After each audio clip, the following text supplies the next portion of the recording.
نور محترم مسلمانان، نن یو بهترینه زبردسته د اسم اعظم طاقتور اسم اعظم وظیفه دله در کومه انشاءالله. دا وظیفه کول یو انشاءالله د الله تعالی په لوی فضل، په لوی احسان، په لوی مرتبې باندې محترمو د الله تعالی په ذات باندې د یقین او بروسې باندې دا وظیفه تاسو انشاءالله وکئ. الله تعالی به ستاسو هر رنګه حاجت پوره کوي. دنیا کې چې څومره حاجتونه دي، څومره مشکلات دي د مسلمانانو خصوصا ستاسو، نو د هر سړي خپل خپل حاجت وي، خپل خپل مشکلې وي، نو د هغې د ختمېدو دپاره دا ډیره زیاته بهترینه وظیفه ده. او هغه خوشبخته نصیب والا خلک به وي چې دا وظیفه به انشاءالله د خپل ځان دپاره، د خپل اهل و عیال دپاره وکړي. دا عمل روحاني سلسله کې د قادریي مجرب اذکار باندې دا وظیفه راځي چې د الله تعالی د عدل او د انصاف و تاسو سره ملګری وي.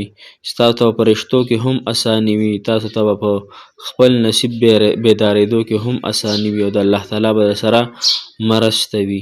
نو لهذا دا وظیفه ستاسو دپاره ډیره اسانه هم ده. یا عدل محترم، یا عدل، یا الله محترم عدل تاسو به پیژنئ. عدل انصاف، الله تعالی ډیر انصاف کوونکی ذات دی. الله یا الله، الله تعالی ډیر لوی ذات دی. په خپل ذات او په خپل صفات کې الله تعالی هیڅ چاته محتاج نه دی. په خپل طاقت کې الله تعالی هیڅ چاته محتاج نه دی. مونږ ټول په ټوله په خپل طاقت او په خپل قدرت کې ټول انسانان الله تعالی ته محتاج یو. الله تعالی په خپل قدرت او په خپل لوی شان او لوی مرتبه کې چاته هم محتاج نه دی، چې دا زما ستاسو یقین وي. السلام علیکم ورحمت الله وبرکاته. ډېر معزز و محترم او قابل قدر مسلمانان رونو خویندو، هغه مسافر کم چې بهر وطنونو کې ژوند کوي، الله تعالی د ټولو مسافرو حامی او ناصر مددګار شي. الله تعالی مو په دین او په دنیا کې باندې منور که، او دین او دنیا م الله تعالی ښایسته که.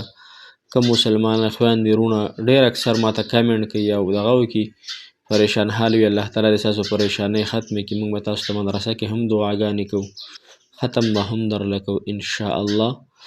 الله تعالی ګوره چې زمونږ یقین د الله تعالی په ذات باندې. اکثر ماته خلک وایي زمونږ حاجت نه پوره کېږي، نو زه ورته وایم چې دا حاجت پوره کوونکی زه یم که دا الله دی. محترم زه خو ستاسو شان انسان یم، ګناهګار یم، عاجز یم، پوه شولې. حاجت روا او حاجت مشکل، حاجت روا او مشکل کشه الله تعالی دی. محترم چې دا زمونږ د الله تعالی په ذات او په صفاتو باندې یقین وي. که چېرې دا نسبت ماته وي نو ګوره زه د ګناهونو ګوډی یم، زه د ځان نه مچ هم نشم شړلی. محترم الله تعالی د انسانانو حاجات پوره کوي، خو الله تعالی د انسان مصلحت ته ګوري. تاسو که یو څیز غواړئ نه میلاویږي، نو دا تاسو الله تعالی تاسو د الله تعالی محبوب خلک یئ. ځکه لکه یو دغه کې راځي، الله تعالی فرمایي چې د انسان ما نه غواړي، د غوښتل ماته خوښ دي، دی ماته فریاد کوي، دی ماته ژړا کوي، دی ما نه غواړي او زه له بیا هم نه پوره کوم، دی بیا هم ما نه غواړي، دی زما نه امیدي نه کوي، دی وایي چې زما یو رب شته چې هغه دا حاجت پوره کولی شي. نو بعضې وخت کې الله تعالی د انسان مصلحت ته ګوري، یا بعضې وخت کې د انسان د څیز کې خیر نه وي، یا بعضې وخت کې د انسان د حاجت دی دا به لږ لیټ پوره کېږي. دا الله تعالی مخکې نه دا ترتیب لیکلی دی. محترم مسلمانانو، چې زما او ستاسو په الله تعالی باندې ګوره یقین وي، د الله تعالی په ذات او په صفاتو باندې یقین وي، چې څه کېږي هغه الله تعالی کوي، په خپل قدرت سره یې کوي. الله تعالی موږ له هم بیا څه ناڅه قدرت راکړی دی، چې لکه د زندګۍ هغه دغه یې راته راکړی دی، د زندګۍ هغه نسبت یې راکړی چې دا زندګي به زه تېرومه، دا به څنګه تېروم. د هغې قدرت الله تعالی موږ له راکړی.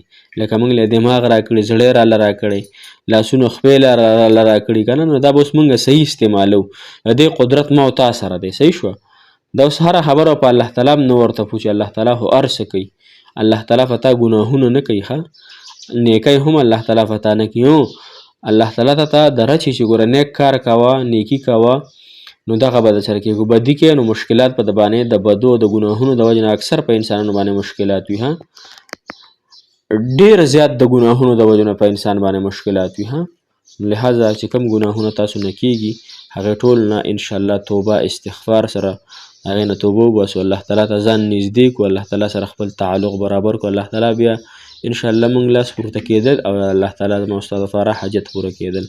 محترمو نن زمونږ د دوو نومونو دا علماو ذکر کړې ده دا چې د چا رشتې نه راځي یا د چا رشته نه کېږي محترمو یا یې نصیب نه کولابېږي یا نور څه داسې سکون ته نه وي تندرستي وي غربت وي بیماري وي یا په زندګۍ کې د اطمینان و سکون چې نشته دی مثال په طور هر رنګ حاجت دپاره انشاءالله دا وظیفه تاسو کولی شئ.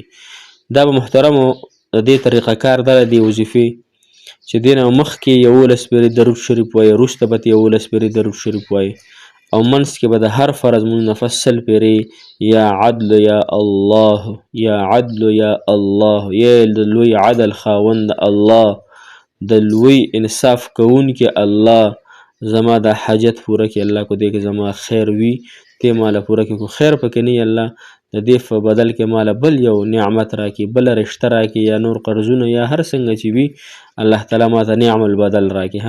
د هر فرض مونځ نفس 15 مونځونه دي کنه د هر فرض مونځ نفس به دا وظیفه 100 کارته کوو مخکې وروسته به 11 پیرې درود شریف وایو یا عدل یا الله یا عدل یا الله الله تعالی د عدل او د انصاف فیصله کول الله تعالی نه غوښتل په یقین اخلاص سره توجه سره انشاءالله د هر فرض مونځ نه پس 15 وخته مونځ مو سره کوئ ګناهونه هم ځان په امن کې بچ ساتئ. الله تعالی د دې وظیفې سره ستاسو حاجتونه پوره کړي الله تعالی د تاسو مشکلات اسان کړي. موږ ته هم ډېرې دعاګانې کوئ موږ به تاسو ته کوو جزاک الله خیر احسن